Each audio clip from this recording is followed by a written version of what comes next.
Friends block 4ಗೆ ಸ್ವಾಗತ. ಇವತ್ತೆಲ್ಲ ಹೋಗ್ತಾ ಇದ್ದೀವಿ ಅಂದರೆ ಅಂಗಡಿ ಹತ್ರ ಹೋಗ್ತಾ ಇದ್ದೀವಿ. ಅದು ಇವತ್ತು ನಡ್ಕೊಂಡು ವಾಕಿಂಗ್ ಮಾಡ್ಕೊಂಡು ಹೋಗ್ತಾ ಇದ್ದೀವಿ ಗಾಯ್ಸ್. ಇವಾಗ ಹೋಗೋಣ ಬನ್ನಿ ಗಾಯ್ಸ್. ತುಂಬ ದೂರ ಇದೆ, ಆದರೂ ಸ್ವಲ್ಪ ಹತ್ರ ಇದೆ. ಬನ್ನಿ ಗಾಯ್ಸ್ ಹೋಗೋಣ. ಹೋಗೋಕ್ಕೆ ಸ್ವಲ್ಪ ಫಾಲೋ ಮಾಡಿ ಹೋಗೋಣ ಬನ್ನಿ ಗಾಯ್ಸ್. ಇವಾಗ ನಮ್ಮಮ್ಮ ಎಲ್ಲಿ ತಿಳ್ಕೊಳ್ಳುತ್ತೆ, ಒಂದ್ಸಲಿ ನಮ್ಮಪ್ಪ ನಮ್ಮಮ್ಮ ಫ್ರೆಂಡ್ ಮನೆಗೆ ಹೋಗ್ಬಿಡುತ್ತೆ, ಒಂದ್ಸಲಿ ಅಂಗಡಿ ಹತ್ರ ಹೊಂಟೋಗುತ್ತೆ. ಆವಾಗ ನಾವು ಈ ಥರ ಎಲ್ಲ ವೀಡಿಯೋ ಹೋಗ್ತೀವಿ ನಿಮಗೆಲ್ಲ ಹಾಕೋಕ್ಕೆ. ಆದರೂ ನಮಗೆ ಇನ್ಸ್ಟೆಂಟೆಡ್ ಐತೆ ವೀಡಿಯೋ ಮಾಡೋಕ್ಕೆ.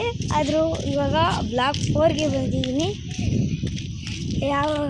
ಯಾವಾಗಲೂ ಹಿಂಗೆ ಮಾಡ್ತಾಯಿರಲಿಲ್ಲ. ಫಸ್ಟು ನಮ್ಮ ಮನೆ ಪಕ್ಕದವರು ಓಪನ್ ಮಾಡಿಕೊಟ್ಟಿದ್ರು ನನಗೆ. ಆವಾಗ ನನಗೆ ಗೊತ್ತಾಯಿತು ಇವಾಗ ಹೆಂಗೆ ಮಾಡೋದು, ಹೆಂಗೆ ಹೇಳೋದು, ಹೆಂಗೆ ಕಲಿಸ್ಕೊಡೋದು ನಿಮಗೆ, ಅದೆಲ್ಲ ಗೊತ್ತಾಗಿತ್ತು ಗೈಸ್. ಬೈ ಗೈಸ್, ಫಾಲೋ ಮಾಡಿ, ಶೇರ್ ಮಾಡಿ.